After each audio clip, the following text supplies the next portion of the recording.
Hi. This is Marley. And this is Mandy.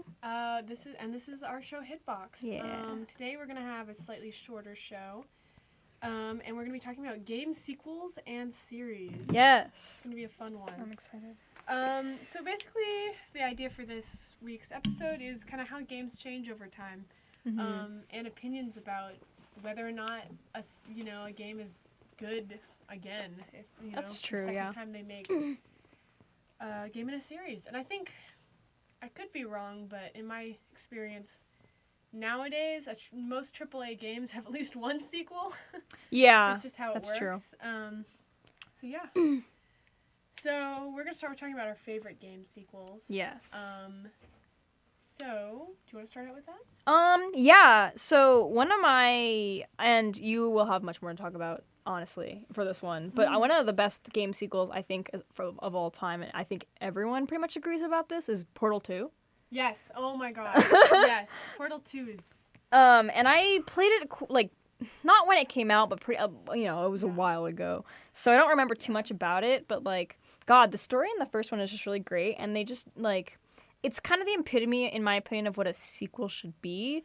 Absolutely. It's very similar to the first game in terms of mechanics and visual style, except the graphics are a little bit improved. And the story is just bigger and better, basically. Yeah, and not only that, but it's improving on the story in a logical way. Yeah. That builds the world. Yes. Which I think a lot of sequels don't think to do. They just kind of do in succession. This is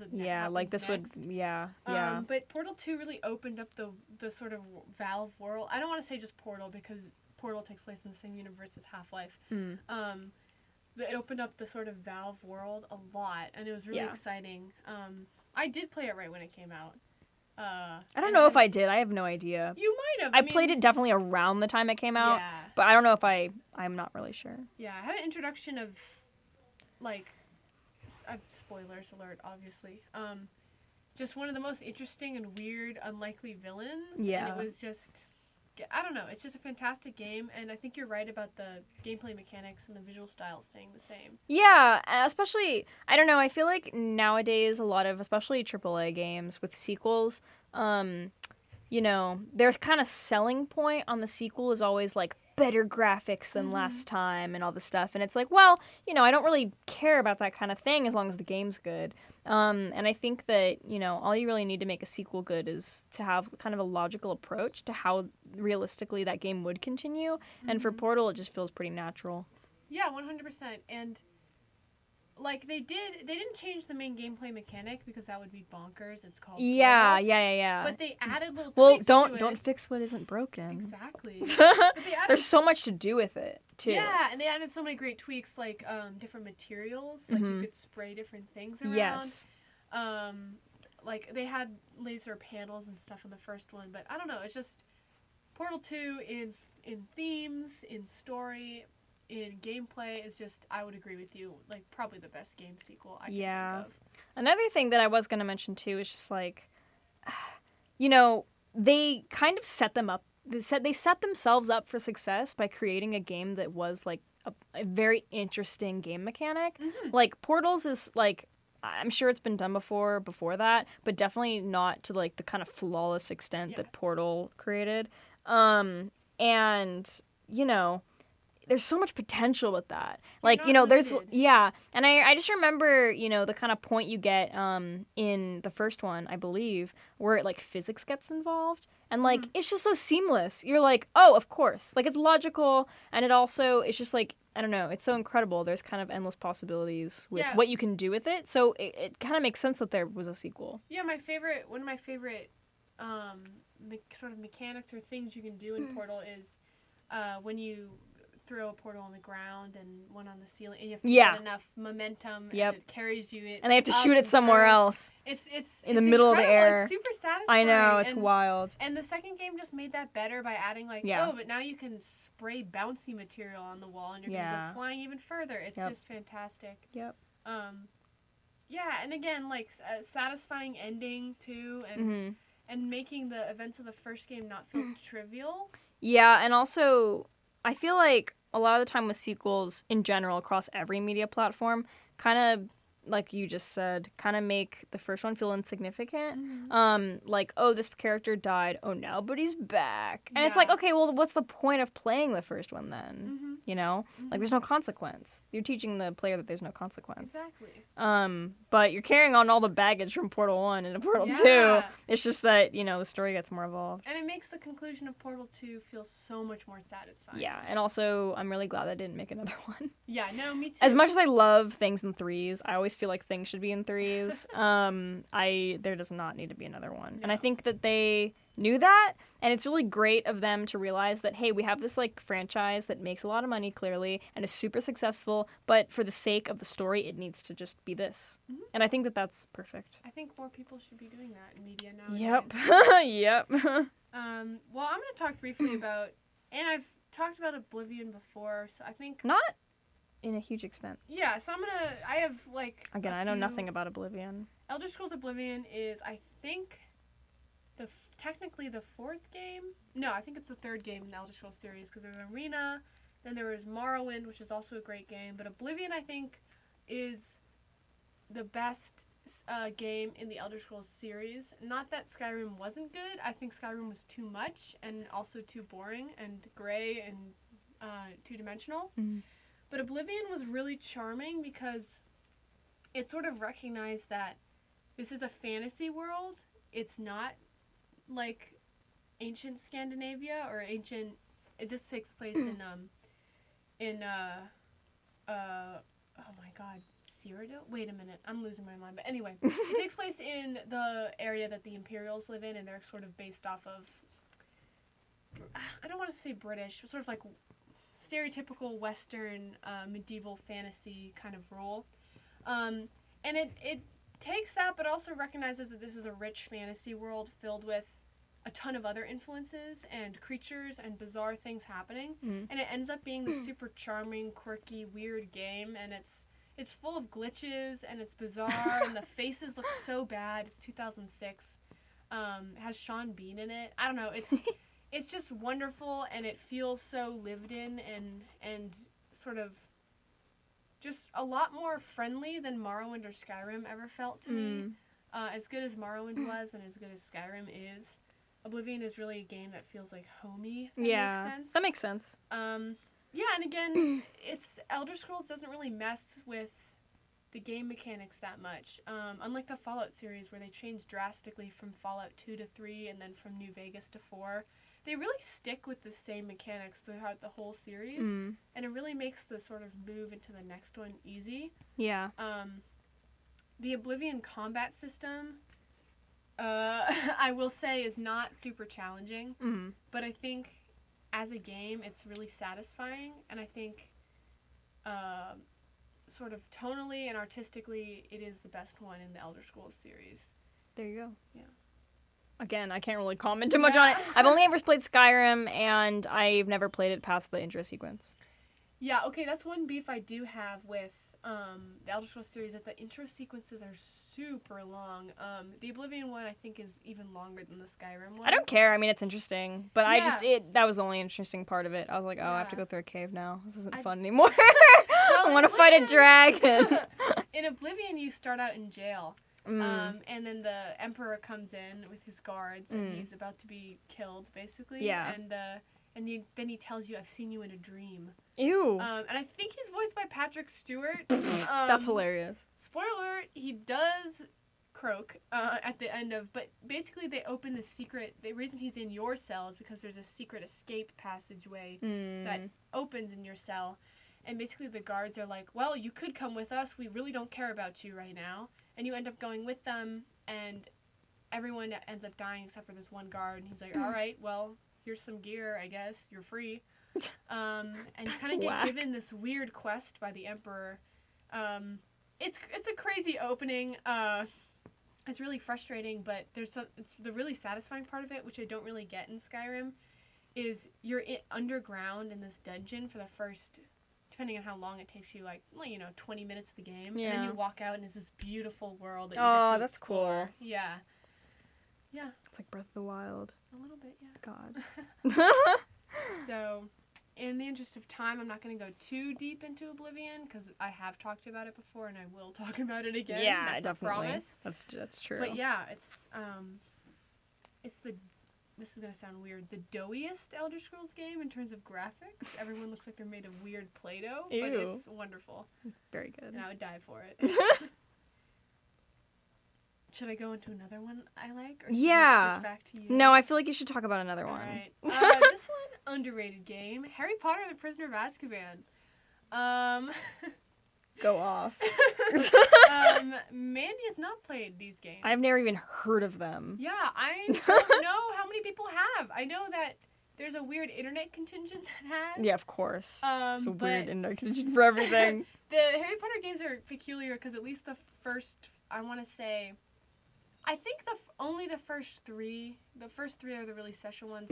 They're completely different from the movies, and they're completely different from the books. So they don't follow they follow the plot, obviously, but they don't follow the events of either. That's so weird. And they don't really follow the visuals of either. So it's completely bizarre. That's so weird. It's kind of special and different, though. It's like a different adaptation of Harry Potter in my eyes. That's interesting. And they're also different on different platforms. So I played them on PC, in my parents' basement, on a really old computer and shag carpeting and a bunch of spiders. So very vivid memories of that. But the third one is particularly good because the first and second one are pretty boring games. They're not great. Yeah. The graphics are bonkers. They're blocky, you know. Yeah. Like, very classic. polygonal. It's polygonal. And the sort of, they're ripping off, I don't actually know if they're kind of ripping off like Zelda and stuff where you're collecting beans as your currency, like Bernie Bott's beans. But the first two games play okay, but the third one is fantastic. And I'm still not quite sure why. The graphics exploded, like they're way better in the third one, but they're sticking with this kind of like cute style that I think kind of suits Harry Potter better than trying to be grimdark. Like the later Harry Potter games pretty much just follow the movies exactly. And I love the movies, but there's something really special and warm about the first three games. And you get to, there's this whole sequence where you're on the Hogwarts Express, the train. Yeah. And you're kind of messing with Malfoy, and then there's this whole segment where Hermione learns a spell that she could basically turn into a rabbit. What? And why not a cat? Or no, she doesn't turn into a rabbit, excuse me, she controls a rabbit. Oh, okay. That makes much more sense. If she could turn into a rabbit, the books would be way different, and they would have a lot of explaining to do. Yeah. All of that stuff. But anyway, she can control a rabbit, and you can use that rabbit to go into like little holes and secret passageways, and you have to do things in the different Did levels they really?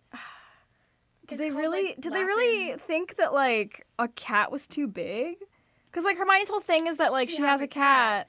But I guess she does get a cat in the third movie. She does get Crookshanks, but I'm not sure why they chose a rabbit. That's so weird, It has to do with I think the Latin root of rabbit, but it's such a weird, like, strange little mechanic for you to do, and you do it a lot. It's like a weird thing it requires you to do, and I don't know, but it's really clever game design in that there's this whole secondary game kind of hidden behind walls of the game, which was really fun when I was a kid. Yeah. So I was be like, ooh, now I can explore the tunnels, and I can get all these other beams and stuff.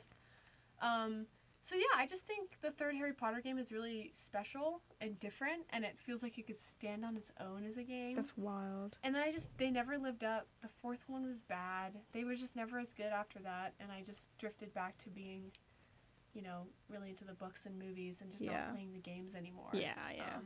That's wild, yeah. Yeah. Huh. But it's interesting that I guess a lot of people didn't even know they exist. Yeah, I know about Lego Harry Potter. Oh, those are fantastic. Yeah, but like I never heard about, the actual games. We could spend another episode talking about game adaptations of movies. But oh my god, yeah. Definitely. Yeah. Well, one of them, oh god. So, listen, Professor Layton the series, is the best series of all time.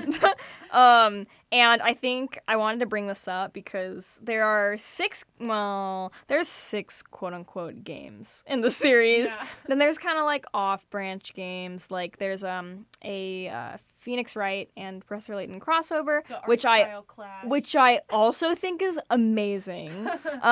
It's also a really good game on its own. And then there's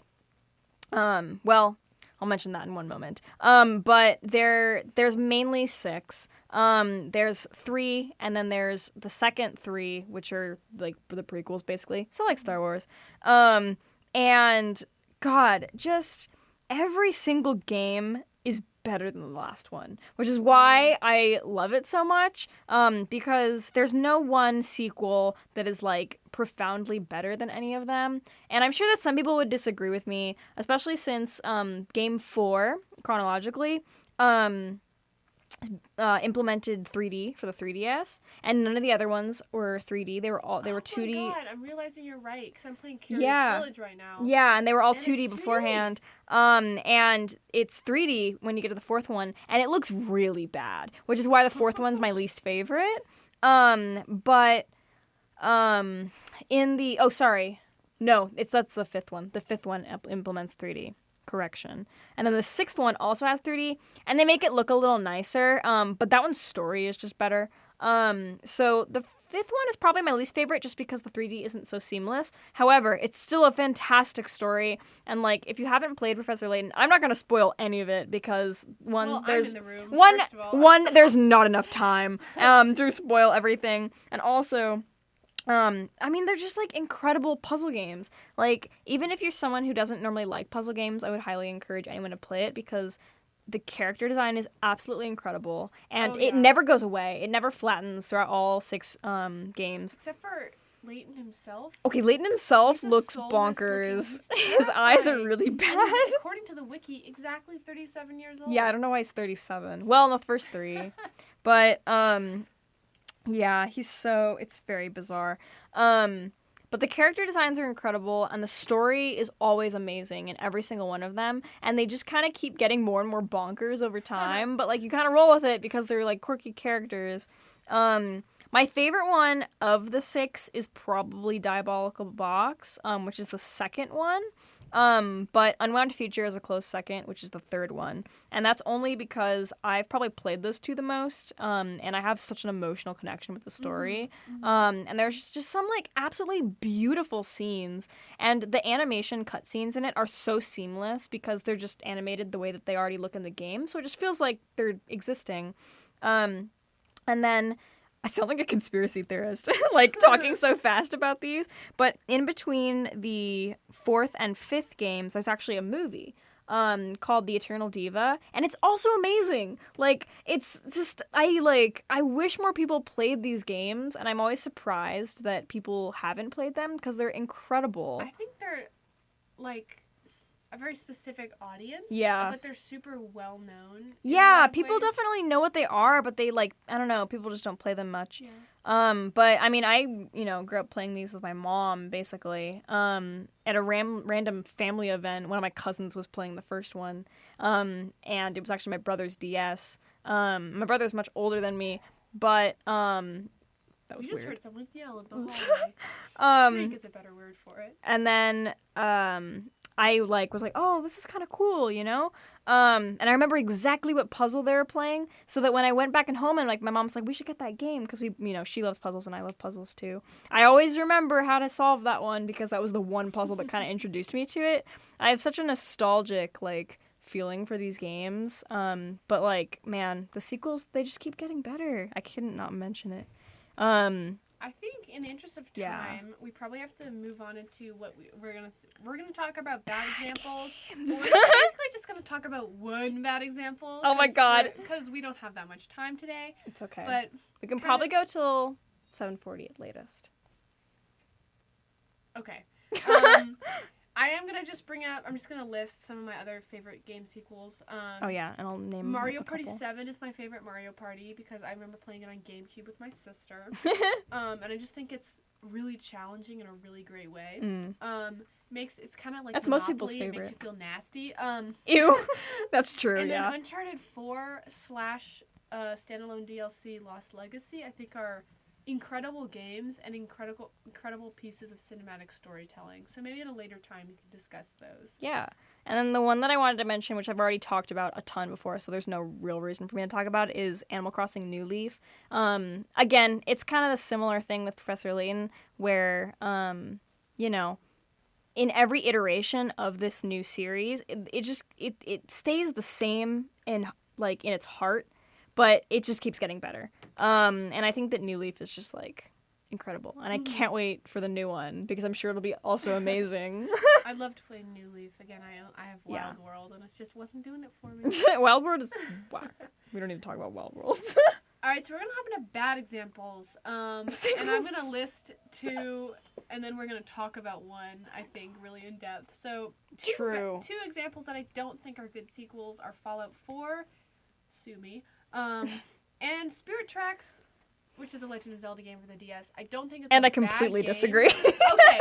I don't think it's a bad game. I think it's too easy to play compared to the previous one, and I think it's not as intriguing. But that's valid. But we can probably have a whole episode on Zelda. We need to have a whole episode on Zelda. We both definitely. love Zelda. And we've played completely different Zeldas as well. Yeah, I think we've played almost all of them combined. Yeah. I think we have played all of them combined. Yeah. But we can beef about that Yeah. later. The only I was reading your list earlier, and literally the only one I could think of was the one that you listed as bad sequels. And I'm sure that if I had more time, I could think of more bad examples. But God, this one I just like. We have a hate. I hate it. So we're gonna get right into it. Get into the controversy. We both do not like Pokemon Sun and Moon. No, it's very bad. No. That's it. Yeah, Drop that's the mic. We're done with the episode. Do you want to go first, talking about what you don't like about it? Yes. Okay, so let me preface this by saying I have played Platinum. This is the first game I played of Pokemon. And then I played X. And I'm currently replaying X right now. And I think it's great. Like, I think it's a really fun game for a new generation of Pokemon players, basically.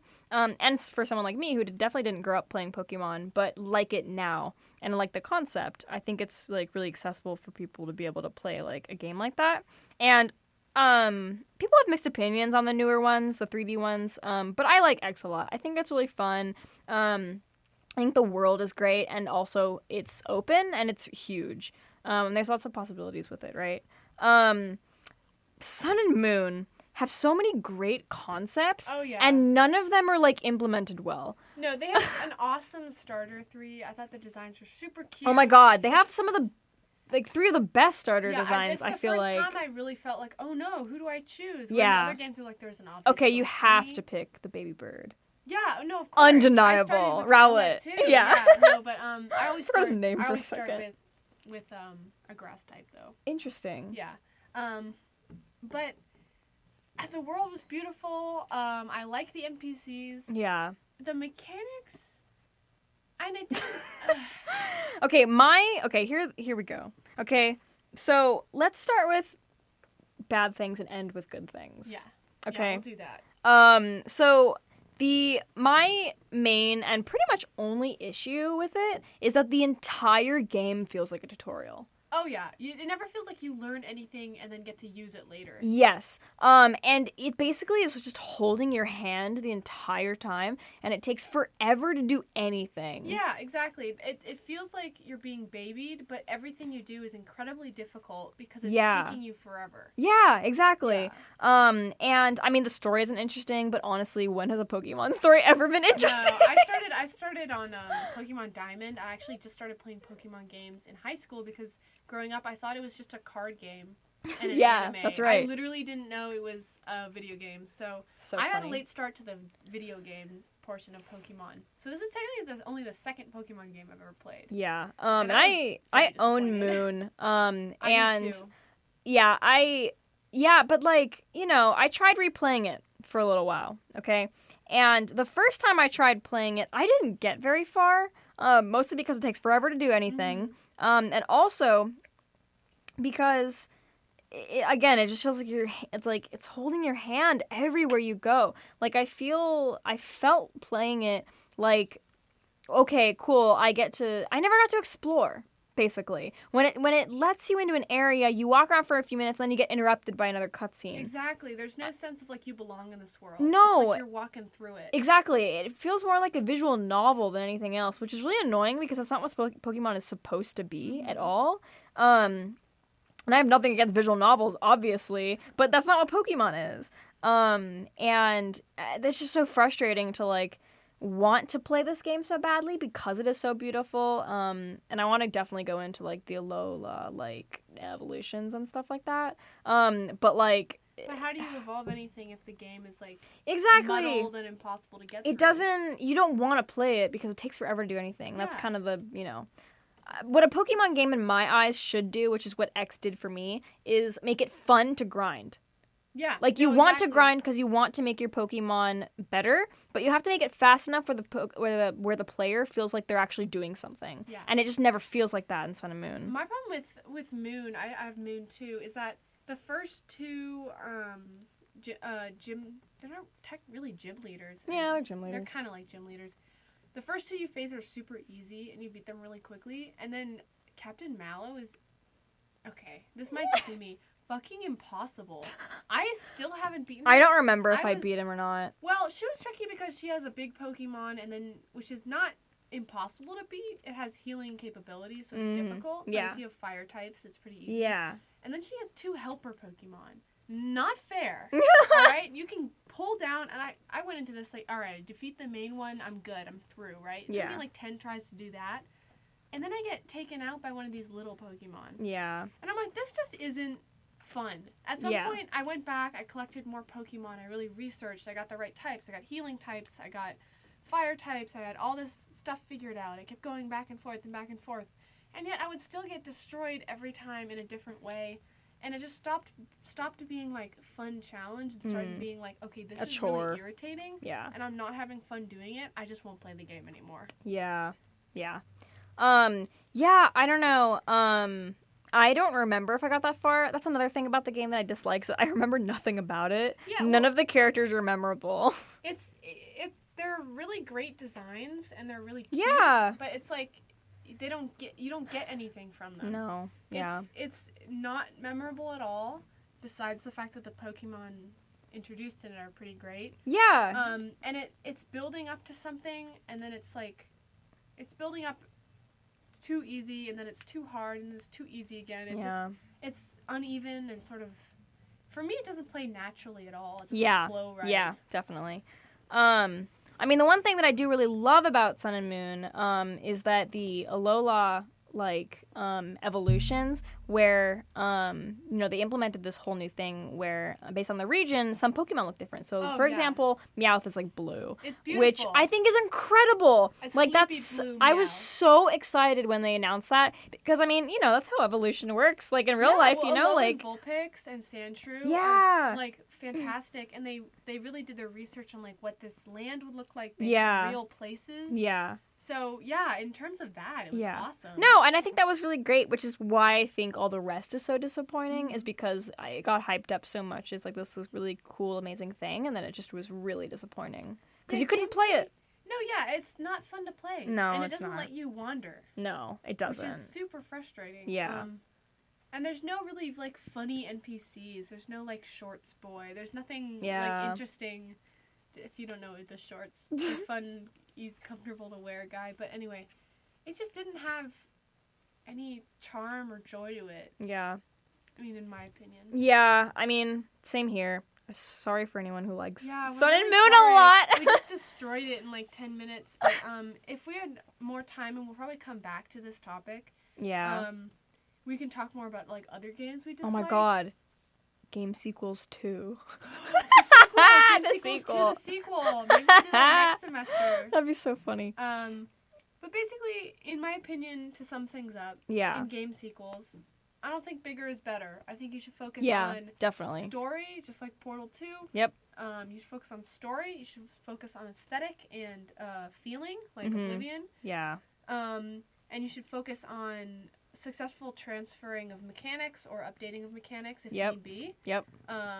Or you should focus on just creating something that's different in a interesting way without losing touch with what you are building off of, like the Harry Potter and Prisoner of Azkaban, which now I feel kind of dumb bringing up because it's a weird example. No, it's good. I feel like the more we talk about like games that aren't typically played by like quote unquote people who play games, like the better, because it just broadens what we can talk about. We're pretty indie heavy, it seems, but like I play a lot of something flashy. That was really weird. I play a lot of I don't know if they're technically all AAA games, but I play kind of you said like bro-y games. Well, I rescind that. You play like adventure RPGs, and I definitely genre. don't. That's not my genre. Yeah. My genre is like life sim. And you play a lot of indie games. games.